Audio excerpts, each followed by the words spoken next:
가장 폭력적이고 불법적이었던 집단, 말을 돌려 얘기하지만 전두환과 노태우 일당, 그분들에 대한 이야기를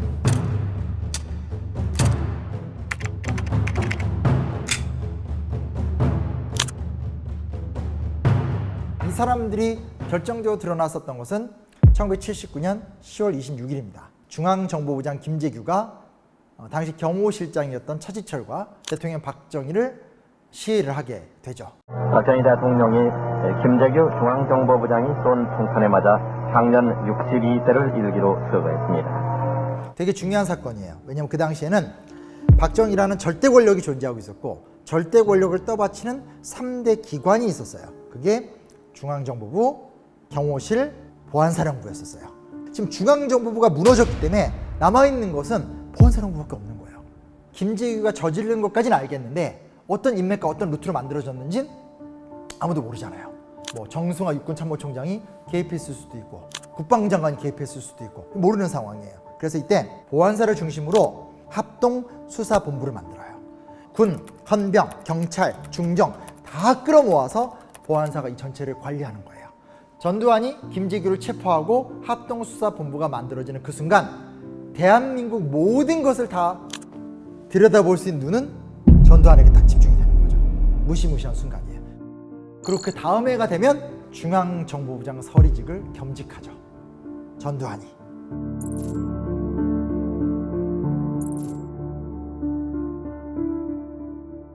그럼 여기서 이제 자연스럽게 들어가는 게 아니 어떻게 이걸 다 가져? 뭐 이런 생각을 할 수밖에 없게 되는 거잖아요. 전두환 혼자 할 수 있는 건 아니잖아요. 막 혼자 이렇게 막 뛰어다니고 이렇게 할 수 있는 건 아니니까 결국은 전두환의 인맥, 전두환의 집단을 분석하게 되는 거예요. 그게 이제 하나회라는 단체로 들어가게 됩니다. 하나회, 전두환을 중심으로 한 군대 내 사조직이죠.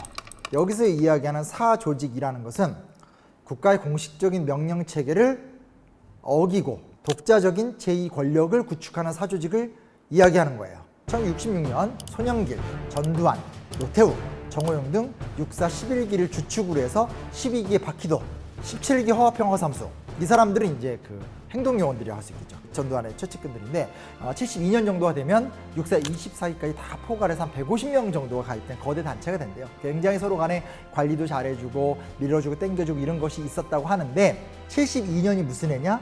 유신체제가 발효되는 해예요. 72년부터 박정희 철권 통치가 완전히 본격화가 되는 해인데 73년에 하나회에서만 무려 4명이 별을 달았다는 거예요.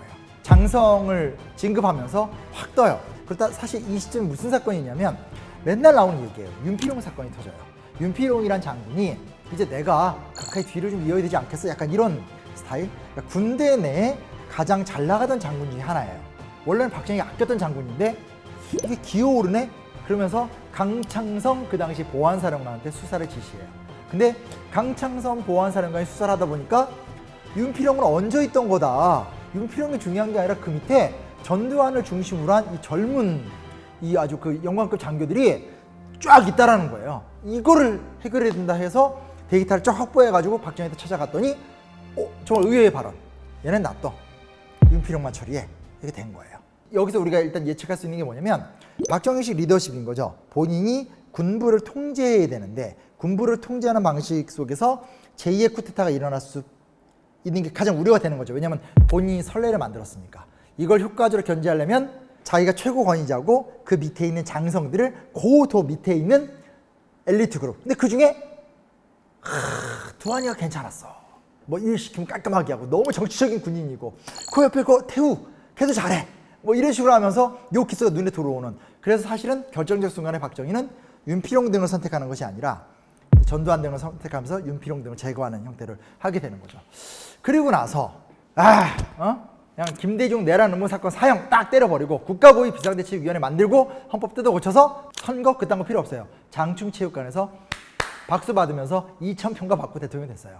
그 유명한 제5공화국이 열린 거예요.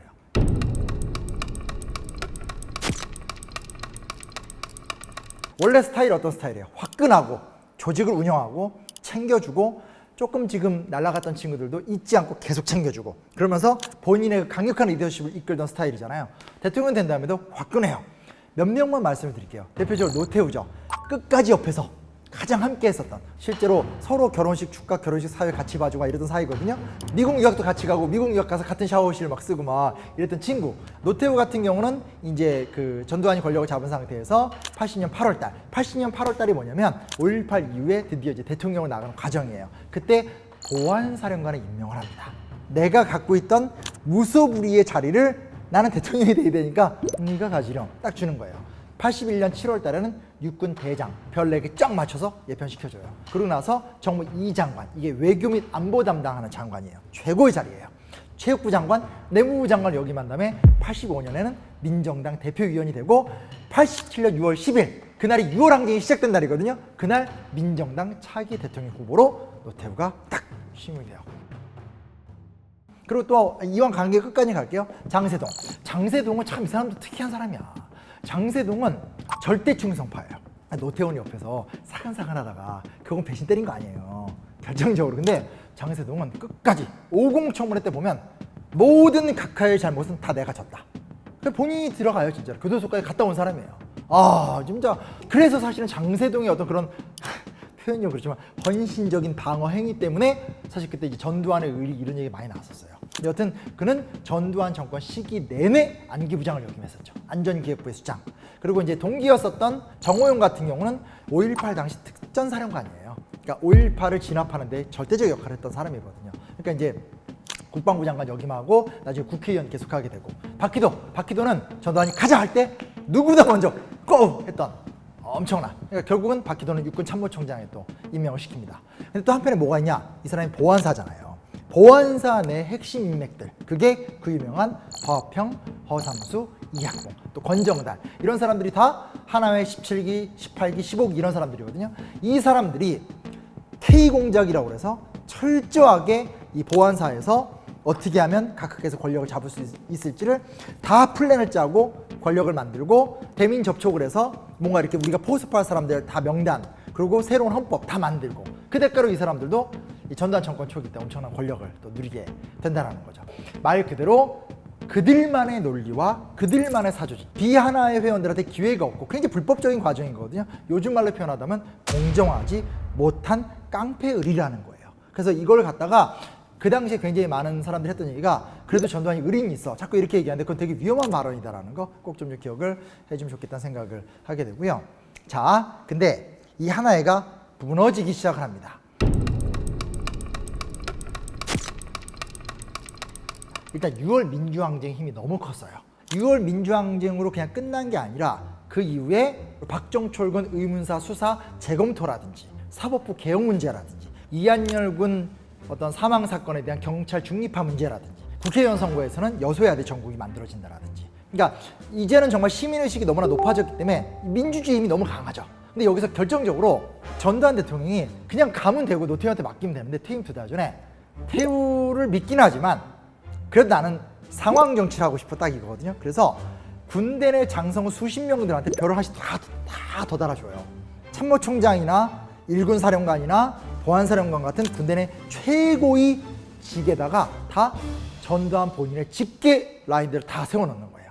이게 사실 노태우를 건드린 거예요.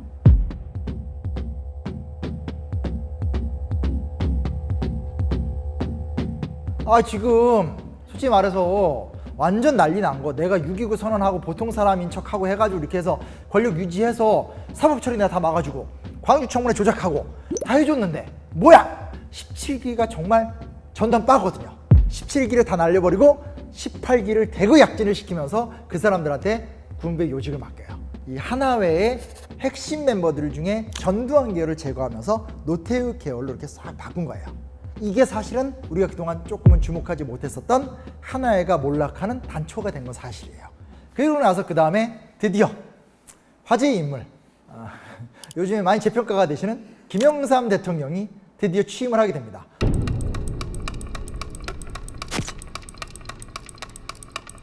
이게 되게 재밌어요. 왜냐면 김영삼 대통령이 취임 직후 3월 5일 날 육군 졸업식 축사에서 연설을 해요. 자료 화면이 있으면 재밌겠다. 이 말투가 제가 따라할 수가 없어요. 이 말투가 확실히 그거 제가 할 수가 없어요. 네. 다수의 군인에게 당연히 돌아가야 할 영예가 상처를 입었던 불행한 시절이 있었습니다. 나는 이 잘못된 것을 다시 제자리에 돌려놓아야 한다고 믿습니다.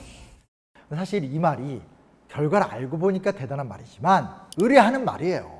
왜냐하면 당시 김영삼 이미지는 민주화 투사로서의 경력은 분명하지만 3당 합당을 했었던 상태이기 때문에 개혁을 제대로 할까가 의문시됐었고, 그리고 무엇보다 군을 잘 모르고, 그리고 군 인맥도 없고 이랬던 상황이어서 아무도 그가 뭔가 할지 몰랐죠. 그랬는데 93년 어느 날 아침에 보도가 딱 떴는데 당시 육군 최고 수장인 참모총장과 기무사령관 2명을 갑자기 날려버린 거예요. 근데 이 권영의 회고를 봐도 되게 재밌는 게 아침에 부른 거예요. 그래서 밥을 먹자는 거예요. 김영삼 대통령 스타일이 아침에 새벽부터 뛰는 스타일이니까 밥을 이렇게 먹고 있더니 갑자기 먹는 중에 육군 참모총장하고 기무사령관을 바꿉시다. 갑자기 이런 거야. 그러니까 앞에서 권영애가 밥 먹다가 이러잖아. 네? 임기가 좀 많이 남아 있고 정기 인사철 아직 3개월 남아 있는데요. 됐습니다. 바꿉시다. 바꾸지 않으면 비전이 없습니다. 그러고 나서 발표가 되고 나니까 정말 다 놀랐거든요. 왜냐면 금융실명제 할 때도 금융실명제 당시에 경제수석이 금융실명제를 반대했었어요. 그러니까 어떻게 한 줄 알아요? 경제수석을 빼돌리고 금융실명제 했었거든요. 근데 그런 것처럼 이때도 수석 비서관회 이때 정말 핵심 참모들이 모여서 아니 각하 이게 어떻게 된 겁니까? 그러니까 니들도 많이 놀랬지. 혹된 얘기를 막 이런 것들 놀랬지. 뭐 이런 얘기도 있다고 합니다. 이게 나중에 이제 이렇게 붙여진 이야기가 될 것 같은데 그 정도로 그 당시에 어떤 김영삼 대통령의 리더십이 혼자 골똘히 생각하고 결단 내리면 아무한테도 안 가르쳐주고 빵 터트려서 확 밀어붙이는. 왜냐하면 생각해보세요. 하나회가 군부 권력을 잡고 있는데 이 상태에서 군 개혁을 합니다. 이렇게 합니다. 저렇게 할 겁니다. 이러면 가만히 있겠어요? 그럴 리가 없잖아요. 갖은 방해 공작이 있기 때문에 비밀리에 과감하게 밀어붙일 필요가 있어요. 근데 이 시점에 같은 과정에서 두 가지가 같이 가요. 사람만 자르는 것이 아니라 동시에 기무사 개편안 최종 안을 내요. 민간인 사찰을 기무사가 못하게 하는 거예요. 그리고 기무사 요원들도 아무데나 돌아다닐 수 없게 하는 거고, 무엇보다 가장 결정적인 게 뭐냐, 기무사령관이 대통령 독대를 안 하게 해버렸어요. 원래는 대통령이 딱 있으면 그 대통령이 기무사령관이나 중앙정보부장을 따로 만나요.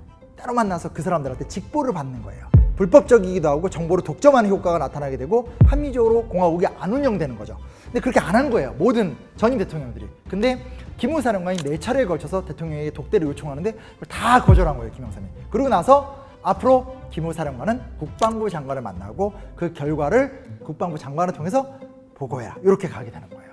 그로부터 며칠 얼마 안 된 4월 2일 날 수방사령관과 특전사령관을 전격 경진합니다. 수방사령관은 수도방위사령부, 말 그대로 수도를 지키는 핵심 사령부.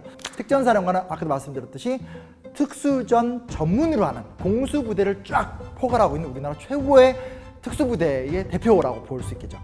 경질해버립니다. 그래서 실제로 새로운 사람들을 세우게 되고, 그 이후에 4월 8일, 4월 15일 날 핵심적인 군사령관, 그리고 그 당시 비어 있었던 합창 1차장 급의 이제 대장급들, 그 외에 중장, 소장 등에 대한 대대적인 인사들을 다 단행해요. 이 과정을 통해서 최종적으로 날아간 별만 수십 명이다.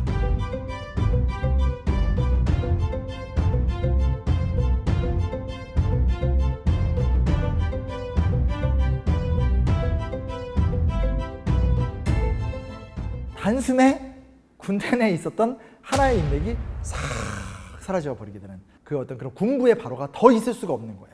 전두환이 하도 열받으니까 골목성명 발표하고 해볼 테면 해봐! 너도 나쁜 놈 아니야! 하고 가는데 못 나쁜 애 이 자식 하면서 딱 끌고 와서 그 도시에 넣어버리는, 이런 게 되면서 군인들은, 특히 고위 장교들은 이제는 과거와는 끝났다, 이런 과정을 거친 것 같아요. 그리고 그 배경에는 사실 가장 큰 건 뭐냐면 민주주의에 대한 열망이었다는 거예요. 요랑쟁 이후에도 계속 새로운 변화를 바라는 국민적 열기가 너무 강했기 때문에 그 민주주의의 열기에 부응하는 군인들을 좋아하는 시대로 왔기 때문에 이제는 그런 식의 과거와 같은 사조직으로 가려고 하지 않게 되는 거죠. 여튼 그 과정을 통해서 우리 사회에서는 군부 쿠데타의 위협과 망상은 사라졌다라는 감사한 이야기가 있다는 거 기억해 주면 좋을 것 같습니다. 눈앞에 보이는 상업적 판단은 쉽게 피해갔지만 절대로 지워지지 않는 주홍 글씨 같은 역사가의 펜대는 남아있다. 역사의 신발 내가 약간 그런 거 있죠.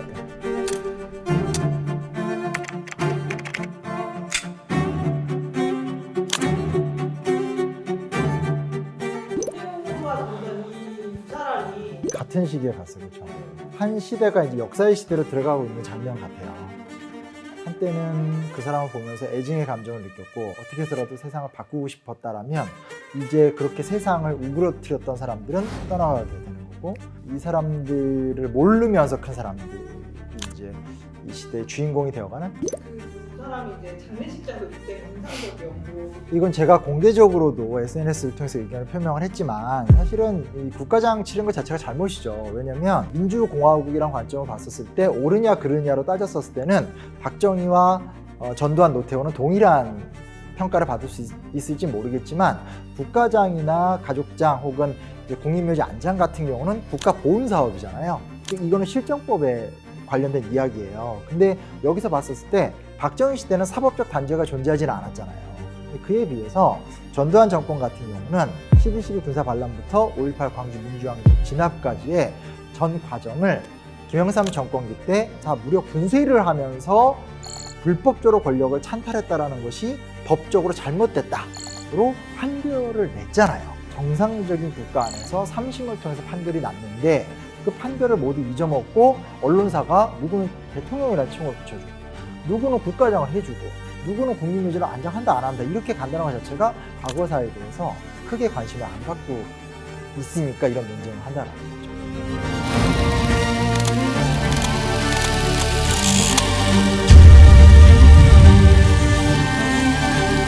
이게 우리가 상황을 잘 봐야 되는 게 72년 유신이 있었던 사실을 잊으면 안 돼요. 박정희 대통령의 완벽한 1인 치세였었죠. 그렇게 가다가 갑자기 박정희 대통령이 죽은 거예요. 그러니까 거대한 어떤 덩어리에 우두머리가 싹 사라지게 된 거잖아요. 정말 말 그대로 비상 상황인 거예요. 그러면 여기서 수장이 사라졌으니까 자기들 간의 파워 게임을 통해서 누군가가 제2의 권력자로 등장하는 건 사실 수순이었던 거죠. 크게 극점이 3개가 딱 되는 건데 일단 중앙정보부는 빼야 돼요. 왜냐면 김재규가 그 사건을 일으킨 다음에 바로 몰락을 했으니까. 근데 이 비상상황 속에서 계엄사령관이었었던 정승화가 있고 그 다음 뒤를 이었었던 대통령이었었던 최규하가 있잖아요. 근데 여기 우리가 알다시피 보안사를 장악하고 있었던 전두환이라는 존재가 합동수사본부를 조직하면서 두 가지 행동을 하게 되는 거죠. 첫 번째는 우리가 잘 알고 있는 12.12 군사 반란이죠.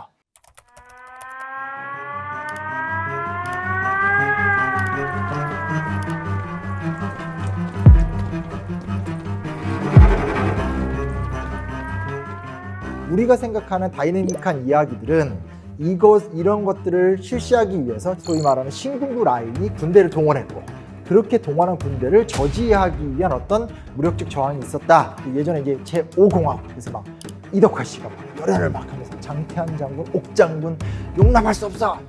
막 이러지만 중요한 건 그날의 군사 충돌이 어마어마하게 진행되진 않았잖아요. 다른 나라에서 보여주듯이 무슨 예를 들면 피노체트가 아엔데를 무너뜨릴 때 보면 공군기를 띄워가지고 그 대통령 궁에다가 폭격을 하거든요. 이런 식으로 막 내전이 벌어지거나 이런 게 없어요. 되게 작게 진행이 된다는 특징을 갖고 있는데 그 배경의 핵심은 뭐냐면 전두환과 신군부가 상대 포인트를 정확하게 알았다는 것도 중요한데 빨리 가서 압박을 할 때 빨리 무너졌다는 것도 중요한 거예요. 뭐 6시간 오래 버틴 것처럼 얘기하지만 6시간만 해준 거잖아요. 정말 계속 놓치고 있는 사람인데 최규하라는 존재가 결국은 그것이 야합을 한 거든 붙어먹으려다 쫓겨난 거든 뭔진 모르지만 최규하가 결정적인 모든 순간에 전두환의 길을 사실 다 열어준 거거든요. 국무총리였었던 신현화 같은 경우는 그의 아들을 통해서 회고록을 남겼는데 자기가 보기에 대통령 최규하는 이미 신군부에 붙었다라고 생각을 했어요. 정승화 체포도 인정해줬죠. 그리고 중앙정보부장 서류직도 허락해줬죠. 마지막 5.18 본인이 책임지고 물러났죠. 그러고 나서 국보위 만들어지고 통일주체 국민회의 만들어져서 전두환이 대통령이 되고 다시 또 이제 5공화국 들어서는 과정을 거치게 되잖아요. 그런 것들을 보면 사실은 어떻게 권력을 장악할 수 있었느냐 부분에서 그동안 피해자로 이렇게 살짝 포장된 최규하라는 존재도 우리가 한번 검토해 볼 필요는 있는 것 같아요.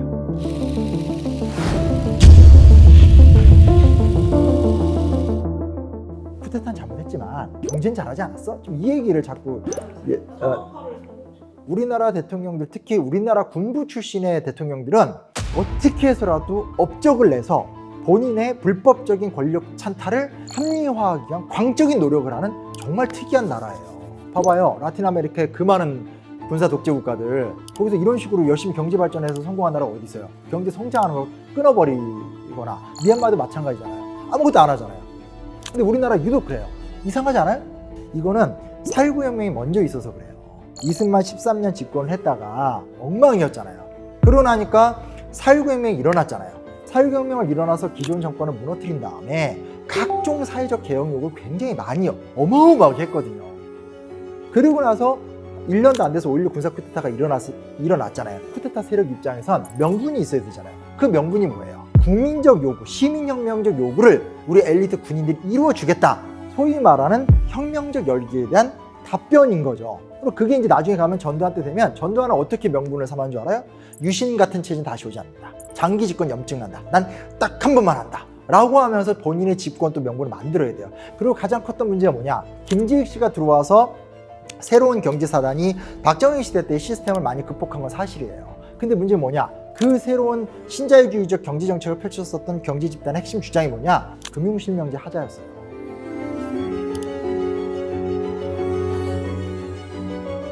근데 금융실명제를 했냐고요? 못했죠. 왜? 금융실명제를 하면 내가 걸리잖아요. 그 이후에 다시 89년인가 90년대 초반에 금융실명제 얘기가 또 나와요. 그게 노태우 때예요.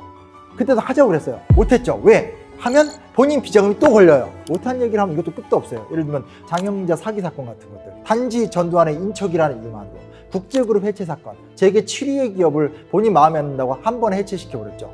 그리고 50 청문회 때 보고서 보게 되면 자기 동생 전경환이 해먹은 거. 그래서 우리가 이야기할 적에 이건 잘했는데 이거는 못했어. 이 등식 자체도 틀린 거고, 두 번째는 이걸 잘했다고 한번 까볼까요? 라고 얘기했었을 때 그가 통치적으로 또 기술적으로 시스템적으로 혹은 그 시대의 흐름상 잘된 부분도 있고, 그러나 그가 불법적으로 권력을 찬탈한 다음에 바로 그러한 불법성과 기만성으로 한국 경제에 엄청난 후유증을 남긴 부분에 대해서도 사실은 어마어마하다라는 것들. 제발 이건 우리가 조금 교정했으면 좋겠어요.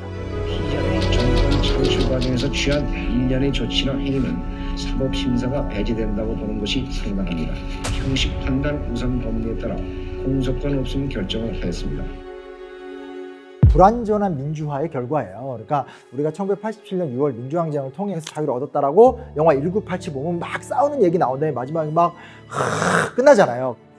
근데 정확한 스토리가 뭐냐? 엄청난 6월 민주항쟁 가운데서 당시 노태우 민정당 대표가 전두환 대통령한테 6.29 선언을 건의해요. 민주화를 이렇게 하는 게 어떻겠습니까? 하고 건의를 해요. 그러니까 전두환 각하께서 숙고 끝에 하게 라고 하면서 민주화 조치를 내려줘요. 소위 말하는 군부 쿠데타 세력과 민주화 세력이 동거를 하게 된 현상이 생긴 거죠. 그리고 그 다음에는 본의 아니게도 야권이 분열이 되게 되면서 결국 이제 김영삼, 김대중이 이제 따로 대통령 후보에 나오게 되면서 결국은 민주선거인데 노태우가 또 대통령이 되잖아요. 그러니까 전두환 정권에서 노태우 정권은 이행이 되잖아요. 이런 과정으로 오기 때문에 사실상 결정적인 처벌의 기회를 놓칠 수밖에 없었던 거죠. 그리고 그 다음에 여소야대 전국에서 광주청문회를 여니까 진상이 어느 정도 많이 알려지긴 했지만 그걸로 끝나버렸잖아요. 그때도 정확하게 보면 백담사로 도망가고 바로 그 다음날 노태우 대통령이 전직 대통령에 대한 처벌은 없다. 그리고 이 5.18 문제에 대해서는 연내 끝내자 선언을 해요. 그리고 1년 지난 다음에 우리가 잘 알다시피 마지막에 국회에 와서 막 자기 억울하다고 막 그날도 사실은 이미 합의된 거였어요. 그런 식으로 해서 끝내자 라고 해서 그냥 끝내는 시기 되면서 사실 노태우 정권이 들어오면서 계속 미봉책을 막아뒀던 거죠. 제5공화국의 문제는 선거를 통해 국민 여러분이 이미 심판을 내린 문제입니다. 제가 이제 모든 것을 떠맡고 누가 무엇을 해도 지난 시대의 시비는 여기서 분명히 종결 지을 것입니다.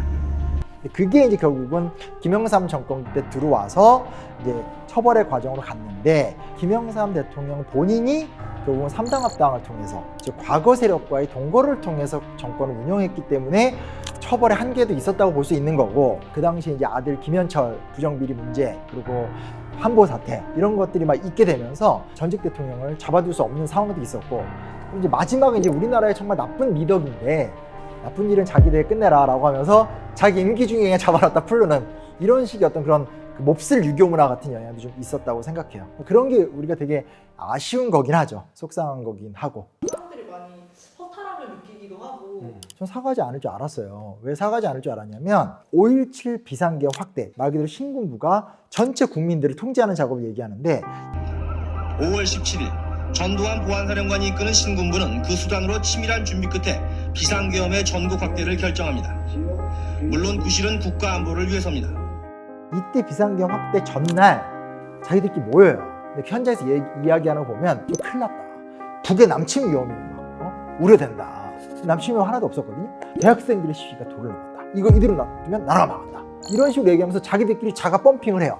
그리고 나서 5.18 광주 민주항쟁을 진압한 다음에 나중에 88년에 공개가 되긴 하지만 작전일지를 쭉 보고서 뭐라고 나오냐면 거기에 폭도, 불량배, 그리고 학살, 심지어 무슨 기록까지 나오냐면 광주 폭도 한 명이 광주 시내에 있는 어떤 일가족 집에 들어가서 3명을 낫으로 칼로 찔러 죽였다. 이런 기록이 나와요. 그래서 군인들은 가서 광주 시민을 보호해라. 그런 일은 존재하지 않았는데. 그리고 교도소를, 광주에 교도소 있잖아요. 교도소를 6차례 습격했다. 이 교도소 습격 사건은 이것이 유언비어라는 게 현재 알려진 지 얼마 안 됐어요. 저쪽에서 하도 군대랑 경찰이 진압을 하니까 시민들이 도망을 가다 보니까 교도소 쪽으로 온 거예요.